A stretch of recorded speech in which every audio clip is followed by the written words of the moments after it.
Yep. So this is our presentation on the ANA's principles for delegations. My name's Michaela. I'm Beyonce. I'm Riker. I'm Afriana. And we're just gonna go ahead and get started with Riker here. So we're going to go ahead and introduce ourselves to delegation. Delegation is a fundamental nursing skill that enables RNs to provide high-quality care while managing time effectively.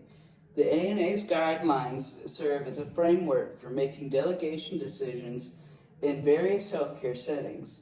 These principles help ensure that delegation is done in a way that maintains patient safety, promotes efficiency, and adheres to legal and ethical standards. So why do we have these delegation guidelines, you may ask? The ANA has developed these delegation principles to provide guidance on how RNs should assign tasks to UAPs, who are unlicensed assistive personnel. The goal is to balance effective workload distribution with maintaining high standards of care. RNs are made responsible for their patients, even with delegated tasks. Proper delegation improves patient outcomes through efficient task distribution and allows nurses to focus on complex care needs. So, before we dive any deeper, let's clarify some important definitions. Delegation is the process of transferring a task to another person while retaining accountability for the outcome. It generally involves the assignment of activities or tasks related to patient care to unlicensed assistive personnel while retaining accountability for the outcome.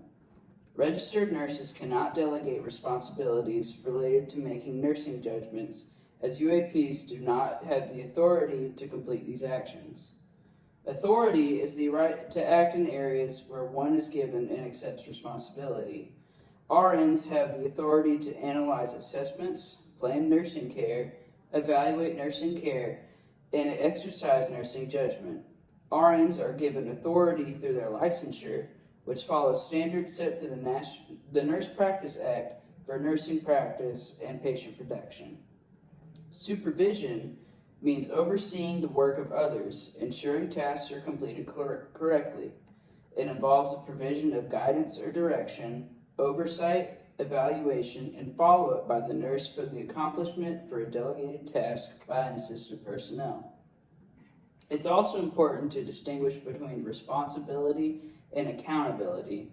RNs remain accountable for patient outcomes, since accountability is judgment and action on part of the nurse for which the nurse is answerable to self and others for those actions. Even if a UAP is responsible for carrying out a delegated task, as responsibility is a two-way process that is both allocated and accepted. Now we're going to go ahead and move on to the principles of delegation. Delegation is a skill that must be taught and practiced for nurses to become proficient in it. The application of critical thinking skills is essential when learning delegation skills, and nurses must self-appraise their critical thinking skills constantly. Hassan and Jackson's model of self-appraisal of critical thinking skills includes 8 steps. The first is to reflect on the ways in which you think and review these steps you most often miss. Next is to learn from yours and others' mistakes. Thirdly, it is to recognize personal indicators that warn you that your thinking ability may be less than optimal. These factors include things like illness, short staffing, and stress at home. Fourth is to participate in or lead discussions of clinical scenarios. Fifth is to participate in mentorship or preceptorship programs. Next is to develop an individual education plan based on what has been learned or identified as strengths and educational needs from reflection and feedback. Seventh is to trust your intuition.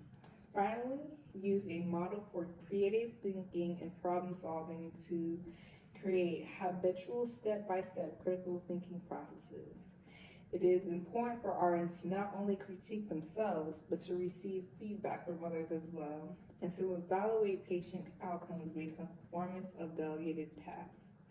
Programs that include principles for delegation should be provided by nurse educators to address delegation skills in need of improvement. Now we're going to be moving on to delegation considerations. Okay, so delegation considerations. There are a few steps a nurse can take to determine if delegation of a task is appropriate. First, we want to assess a patient's care needs and if any cultural modifications are required. We want to assess their condition to determine if it's stable and predictable, and we want to assess their environment of care. Next, the RN is going to develop a plan of care with the patient and their family to identify delegible tasks and intended outcomes. Involving the family and involving the patient and their family with understanding the role of their care providers promotes a safer healthcare environment as well as improved patient outcomes. The plan of care should include the baseline status of the patient, specific unchanging task performance steps, and when and who to go to when the UAP needs to get a report if baseline status has changed.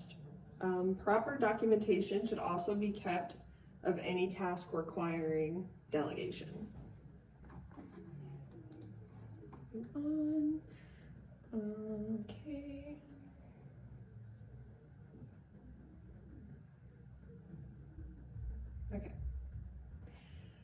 Further, the RN should analyze the following regarding the delegation of a task. Is the task within the delegating RN's scope of practice and outside of the UAPs? Are there federal or state laws, rules, or regulations that support the delegation?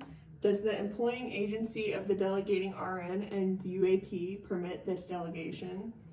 Is the UAP competent to perform the delegated task? Is the RN supervision of the UAP available?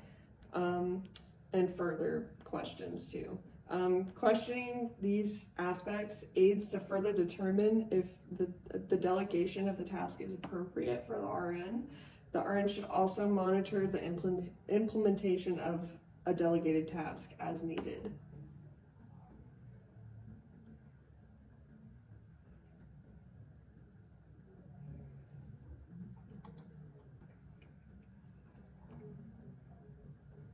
Wait, I feel like I went further. Okay.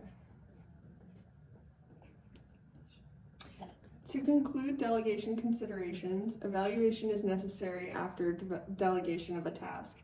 An evaluation should be made of the overall condition of the patient and the patient's response to the delegated task. The UAP's skills and performance should also be evaluated, and feedback should be provided if necessary.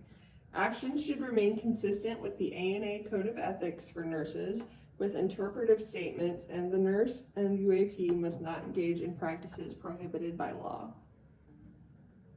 All right, now we're going to move on to whether or not to delegate. To delegate or not to delegate. RN should understand the principles of delegation, risks, and benefits in state laws and regulations regarding their practice. The decision tree for delegation by registered nurses on the next slide lays out decision-making process for delegation by RNs.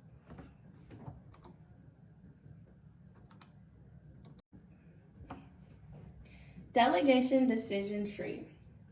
This table illustrates the delegation decision-making process by registered nurses. Before a nurse delegates a task, they must ask themselves a series of questions beforehand, starting with if the patient has been assessed by an RN. If the answer is no, then the RN must assess them initially and then delegation can be considered. Moving on, if the task is not within the delegating RN scope of practice, then it cannot be delegated. If it is, then an RN will ask if there are regulations in place that supports the delegation. If this is not the case, then do not delegate. If so, it would then be asked if the organization permits this delegation. If not, do not delegate. If so, ask the RN if the RN is competent to make delegation decisions, and if not, do not delegate. If it is, then the nurse can ask if the task meets certain criteria, such as being within the caregiver range of function. If it is frequently reoccurs in the daily care of the patient and others, if not, then do not delegate. If so, the nurse should ask if the caregiver has appropriate knowledge to accept the delegation. If not, do not delegate. If so, the nurse should ask if there are organizational procedures in place for this activity and if the RN supervision is available. If not, do not delegate. If so, proceed with delegation. This is the summary. All in all, delegation empowers registered nurses to assign specific responsibilities and tasks to unlicensed assistive personnel, or UAPs, all while maintaining ultimate accountability for patient care and outcomes. It is essential for RNs to ensure that the tasks delegated are designed with patient safety standards, the skill set and competency of the UAPs, and adhere to legal and institutional guidelines. All delegated tasks should be within the UAP's scope of practice. Tasks that are more complicated may require more supervision by the nurse or a collaborative effort. Effective delegation is not just about assigning tasks, but also requires clear and thorough communication, ongoing supervision to ensure proper execution, and a process of evaluation to assess the effectiveness of the delegation and its impact on the patient care. If it is done well, patient outcomes will improve and UAP and RN relationships will be strengthened. That is my summary, and these are the references. Thank you.